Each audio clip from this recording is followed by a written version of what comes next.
Hello guys, magandang umaga sa inyo lahat and welcome back to my channel. So dito naman po tayo sa bagong garden ko. And today, meron pa akong kapiraso doon na tatabasan. Pero before ko siya tabasan, pakita ko sa inyo ang mga halaman ko yan. So it's been a month and a half na simula na nag-start tayo sa garden na to. And kung makikita nyo po, mula po dito, yun po yung mais natin. Iba na po ang itsura ng mga halaman. So update po ang video na to. And now, silipin natin ang mga halaman ko. Samahan nyo ako.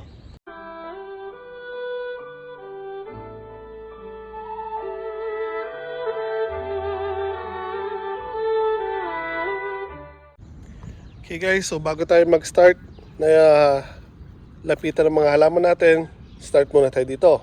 So ito yung mga gabi natin. Yung gabi ko yung malaki, tapos nag-aanak sa side. Ayan po yan.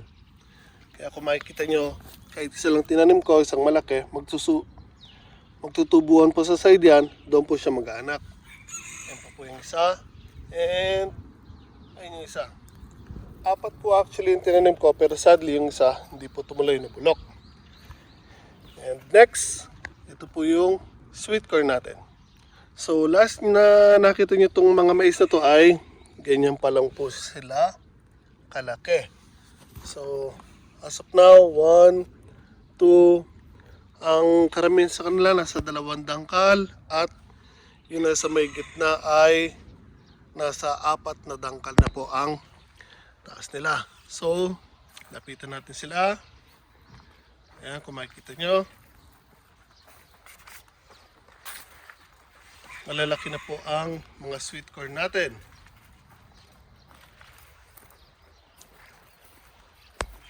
Again, ayan po yung mga sitaw. Meron tayong patola doon. Hindi pa rin ako nakakapagawa ng balag. Tsaka yung upon doon, gumagapang na. So, ayan po yung mais. Kung makikita nyo po itong line na to, mga kangkong po yan. So, ayan po, kalahating dangkal yung mga kangkong. Ayan. So, marami din po nagsibulan sa kanila. Meron din isa, 2, 3 lugar lang po ang hindi sinubulan ng kangkong. Pero again, halos lahat po sa kanila ay sumibol. So, ito naman po yung climbing beans natin. Kung nakikita nyo po, ayan po, gumagapang na. So yan, magiging start na po ng bulaklak yan. Dito naman, ito yung harabilya. Yan po, ano ba tawag sa lugar nyo dito sa halaman na to? Sa lugar ko sa Cavite, harabilya po yan. So, again, ayan po. Kahapon, binunutan ko yung paligid nila. Ayan, itong isang to, halos taas na oh. Nasa dibdib ko na yung taas niya. Pero po, mahaba na. So later on, ikakapit ko siya dyan. Ito, mayroon akong ampalaya dito. May bunga na rin. Medyo maliit pa nga lang. So, sunod naman, ito, another ampalaya. And yung sa tabi niya, kalamismis. Meron pa doon, at doon yung isa. So ito, climbing beans pa rin yan. Ito nyo po, ang gaganda na po nila. And ito yung kamote na tinanim natin. Again, ito po yung regular na kamote pero kulay dilaw yung laman. Nasa tabi niya yung kulay violet po ang laman. Kung makikita niyo po, ayan po, malusog na rin po sila. So inuulit ko, nasa 1 buwan at kalahati na po ang mga halaman natin dito. Ayan. So mga ilang buwan pa, mapapakinabangan na natin sila. Meron akong mga pahabol na okra. Ayan po, maliit pa pero may bulaklak na po yan. Yung pahabol kong papaya, yan, nag-spray ng gamot yung kaibigan ko dito. Tinamaan, kaya medyo lanta. Yung kale, wala na. Inubos na ng mga uod, kaya tinigilan ko na yan. Hayaan ko na yan. So ito yung sili natin. I think ito yung Carolina Reaper ko or Ghost Reaper. Hindi ko sure kung alin sa dalawa. Yung ibang sili ko, pangit ang labas. Ayun yung jalapeno. Meron pa ako dito isang papaya. Yung melon ko, wala. Pangit talaga. So dahil pangit yung lupa, pangit ang kinalabasan ng mga melon. Ayo! Meron tayong Pilipino na kaibigan dito. Pasok na?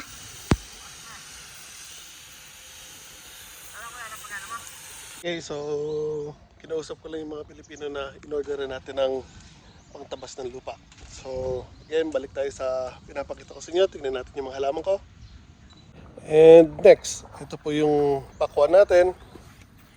So yung pakuan ko, tulad na nasabi ko, after ko sila bigyan ng pataba, doon po sila unti-unting gumanda. So 3 times ko na po sila na bigyan ng pataba. And kung makikita nyo po dyan, ayan, may bunga na po.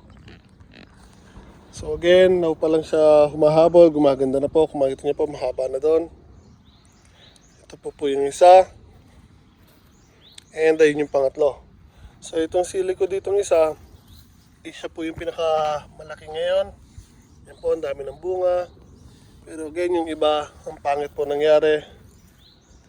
Ito yung mga, ito yung isang melon. Ito gumaganda na rin kahit papaano.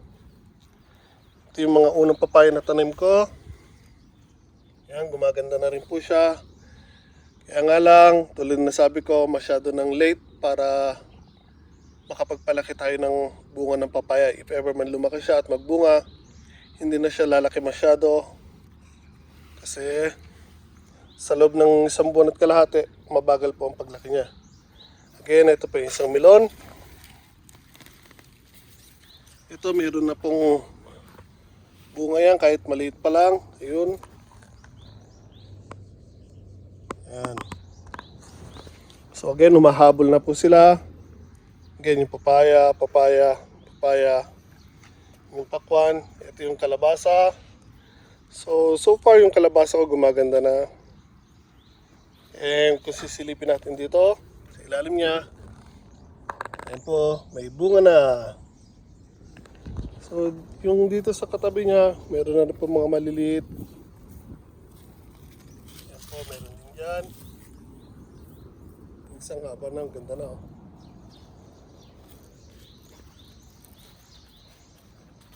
So there. Itong luya naman po natin. So itong linya na to, yung luya. Ayan po. Sibulan na rin sila. So mas naunang sumibol yung turmeric o yung luya ko na dilaw. Ayan po. Lalaki na. So I think from here, turmeric siya. Tapos mula dito, ito yung regular na luya. Nagsisibulan na rin po sila. Ayan po, yan luya yan. So mas nauna lang sumibol yung turmeric kaysa sa regular na luya. Again, nabanggit ko yung okra ko, ayan, medyo delayed po sila. Bagal, hindi gusto ng okra yung lupa ko dito. Then next, ito, yan, patatas. So makikita nyo, mula dito papunta doon ay bulaklakan na po ang malago. Pero from here, papunta doon sa kabilang dulo, halos wala. Pero may sibol na po siya now. Ayan. Magkaiba po kasi ng variety yan. So tulad na nasabi ko, yung patatas ko ay 3 variety. So mula dito, papunta doon yung malalaking patatas po yan. And nung tinanim ko sila ay, yung isang patatas na malaki, hiniwa ko lang po sa 4. Wala pa silang sibol nung tinanim ko, kaya delayed po sila or naunahan sila nito. Kasi nung tinanim ko to, may sibol na po sila. So from here hanggang dito, ito yung patatas na pahaba. From here naman, yung patatas na bilog lang. Paano mo malalaman na pagkakaiba ng variety nila? Simple. Sa bulaklak. So kung makikita nyo dito sa patatas na pahaba, medyo violet ang kulay niya, yung bulaklak. Itong bilog naman, white lang. Yan. So sa dahon, meron din sila pagkakaiba ng konti. Dito sa bilog, medyo bilugan na may konti lang tulis dito sa dulo. Dito naman sa haba, halos pahaba ang dahon niya. So yun po ang pagkakaiba nila. And dito naman sa malalaki, ito malalapad ang dahon nito. So since maliit pa siya, hindi pa masyadong halata pero mas lalaki pa po ang dahon niyan. So puntahan natin yung kasunod, mais. Pero before that, silipin natin itong mga kamatis. Again, meron ako ditong 4 na kamatis lang. Ito ay para lang sa kaibigan natin at ibang Pilipino na nakatira dyan. Yan po, may mga bunga na po yan. So pamimigay lang natin yan. Yan. So may bunga na po lahat sila. Nasa level na po sila ng hita ko. And ito yung isa pang hanay ng mais natin. So mas malalaki na dito kesa nandun. Pero isang araw lang naman pagitan ng pagkakatanim ko sa kanila. Nagawa noon. Binagsak niya yung grinder, umaandar. Konting ingat po. So, again, makikita niyo po, tumataas na po yung sweet corn natin. Kaya nga lang, maliliit pa siya. May bulaklak na. So, hindi ko alam kung maganda yan or pangit. Kasi dapat, bago lumabas yung bulaklak niya, nakalabas na rin yung mais. At hopefully, and dapat sana medyo mataas na siya. So dahil maliit pa lang siya, medyo kinakabahan ako. Pero tinignan ko dito sa side, makikita niyo po, ayan, tumutubo na yung mais. Pero again, hindi pa fully develop yung puno niya. So hindi ko alam kung lalaki ang mais natin. Kasi nga masyado pang maliit yung bunga. So karamihan sa kanila ganon. Kaya medyo kinakabahan ako, although hindi lahat. Kaya ito, bukas, lalagyan ko ulit sila ng pataba para just in case, makahabol yung puno. Kasi nga pag lumabas agad yung mga bulaklak niya at maliit pa yung puno at hindi makalabas yung mais niya, so hindi magde-develop yung mais, so hindi lalaki. So masasayang yung effort nila. Kaya hahabulin natin sa pataba. Tulad na sabi ko, gustong gusto nila yung dumi ng manok kasi mas high on nitrogen yung dumi ng manok. Ito naman, yung sa kasaba natin. Ayan po siya. So, for 1.5 months, maliit po yan. Dapat at least ganito na yung taas ng kamuting kahoy natin. So, delayed po sila. Again, ang salarin po natin dyan ay yung lupa. Medyo pangit po yung lupa. Kaya, hindi natin sure kung makakapagpalaman pa tayo dyan. Hi! If ever man, basta may makuha tayong kahoy na pantanim for next year, ayos lang, babawi ako next year. So, bago ako magtanim, try kong magpunla muna sa bahay para by the time na itanim ko sila sa lupa or idirekto ko sila sa lupa, malalaki na po sila or may sibol na. Kasi ito, from kahoy, tinusok lang natin. So, kaya medyo mabagal ang proseso. Ito naman, ito yung yakon. So, meron tayong dalawang yakon. Ayan, malago na po sila. Ayan, malago na po sila. Silipin natin yung ilalim. Yan, ang ganda na yung puno. So, saglit lang, maglalaman na po yan. Mabilis maglaman ng yakon. So now, silipin natin yung sitaw. Punta naman tayo sa sitaw. And kung makita nyo, may balag na po ang sitaw ko. Ito nyo po ba kung gaano kahaba yan? From here, papunta dun sa dulo. So, yan na po. So last time na nakita nyo ang sitaw ko, ganito pa lang din kalaki sila. Yan. So yung balag na yan, actually last week ko pa nagawa. Or 2 ba? Hindi ko matandaan. Kasi nga, sobrang busy natin. So, nalagyan ko na ng pagapangan. Ito yung bongbong, pero hindi ko pa natatalian. Tatalian ko pa yan para hindi gumalaw. And para hindi bumaba tong tali. So again, ayan po. Maganda na po ang sitaw natin. So malapit nang magbulaklakan yung mga yan. Lapit na natin pakinabangan ng mga sitaw natin. At itong isang to na halos papunta na sa level ng dibdib ko. Ay, malapit na maglabas ng bulaklak yan. So it's been raining for the past 2 weeks, kaya lagi ako nagtatabas dito kasi saglit lang. Tumutubo na agad yung mga damo. So far, again, yun na lang sa may lugar ng pakwan at kalabasa ang kailangan kong tabasan. Inaan doon, dati ko na natabasan yun, so umahaba na naman, so probably next week. So again, ito yung gagawin nating talbusan ng kamote. Yan po. Again, yung mga kamote natin doon, hindi natin tatalbusan yon. So naglagay ako dito yung sobra. Ito po yung tatalbusan natin. Ito naman, ito yung patola. Hindi ko pa rin nagagawa ng balag. 1, 2, 3. And ito yung upo. Yan. So makita niyo po yung upo, humahaba na rin po. Gumanda na rin sila after natin malagyan ng pataba. Ayan o, gumaganda na po sila.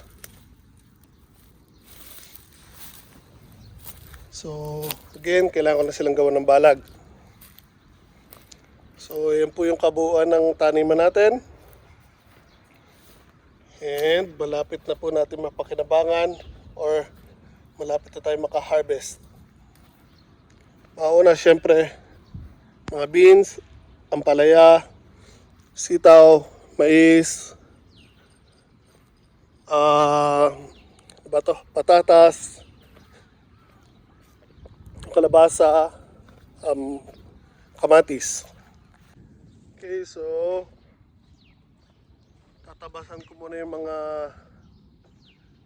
halaman natin. Ito ko lang itong sakari or pangtabas. So habang nagtatabas ako, yan lang po muna kayo.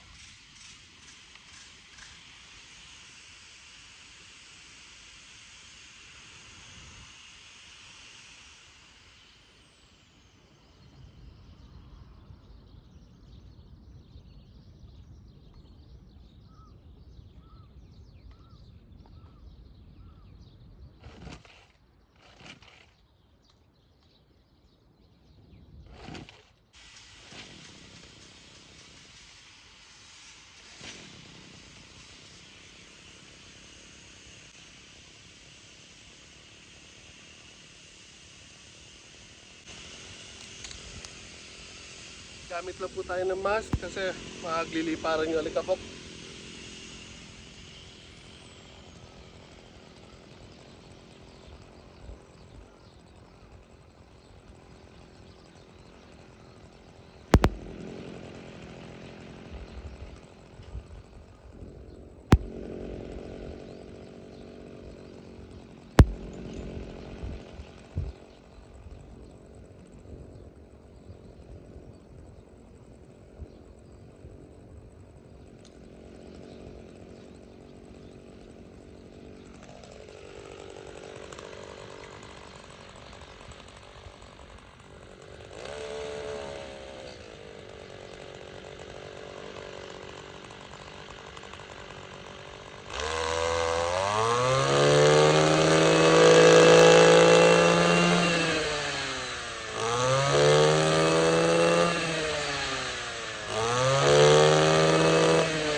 Okay guys, now tapos na po tayo magtabas.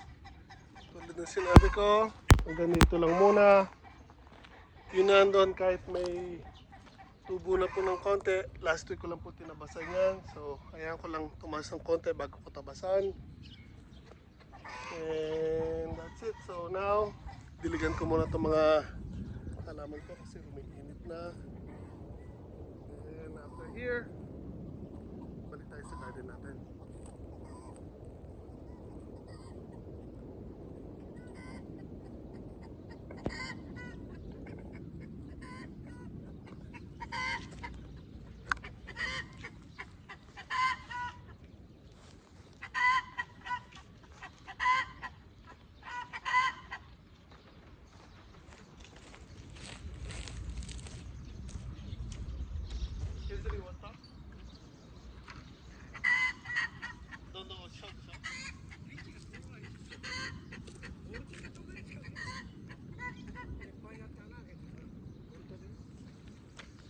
ボルトいい。中も腐ってんだよ。電気が出ると思うよ。だってもう落ちとるから。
guys, tapos na po tayo magdilig. Now, uwi na tayo. Pero, bago tayo umuwi, tandaan nyo ba may bunga ng pakwan yung ano? Tandaan nyo ba may bunga yung pakwan? So, tatabunan lang natin yun, tatakpan natin kasi kung hindi, maaari siyang una kainin ng ibon or pumutok sa sobrang init. So, ayan po yung bunga ng pakwan.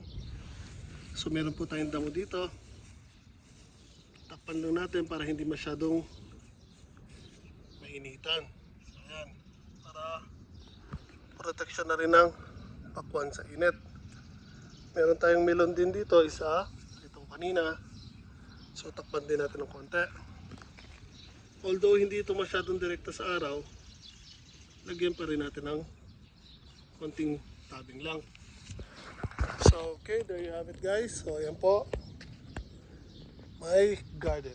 So, pansamantala, tapos na po tayo magtabas. Nakapagdilig na rin po tayo.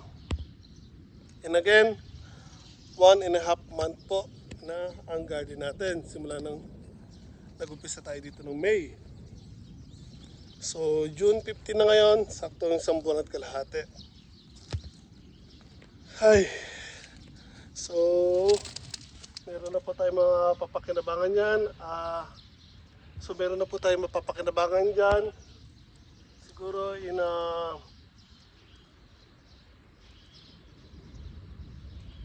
in 2 weeks or so, meron na tayo mapapakinabangan yung most likely climbing beans, sitaw, kamatis,